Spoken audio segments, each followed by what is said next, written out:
1 December Sheikh Hasina, Rehana ও টিউলিপকে ঘিরে দুর্নীতি মামলার রায় ঘোষণা। ক্ষমতাচ্যুত সাবেক প্রধানমন্ত্রী শেখ হাসিনা, তার বোন শেখ রেহানা, ভাগ্নি ব্রিটিশ এমপি টিউলিপ সিদ্দিক সহ 17 জনের বিরুদ্ধে দায়ের করা দুর্নীতি মামলার রায় ঘোষণা করা হবে আগামী 1 ডিসেম্বর।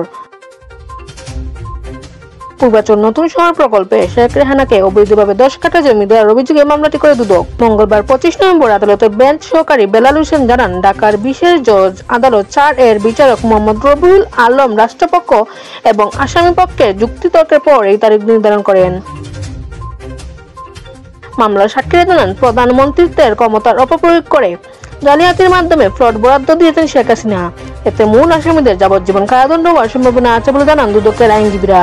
পূর্বাচলে শেখ হাসিনা পরিবারের প্লট নেয়ার সময় নিজের পরিবারের জন্য হাসিনার কাছে প্লটের আবদার করেন শেখ রেহানা।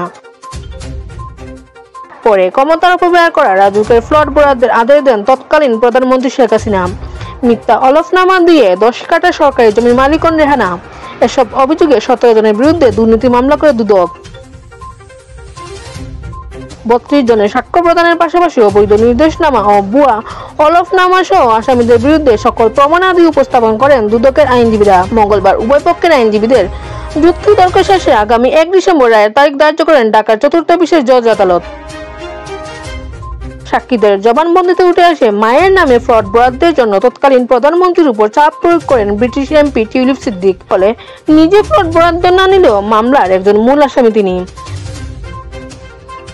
রায়ে হাসিনা, রেহানার পাশাপাশি টিউলিপের যাবজ্জীবন কারাদণ্ড হতে পারে বলে জানান দুদকের আইনজীবীরা।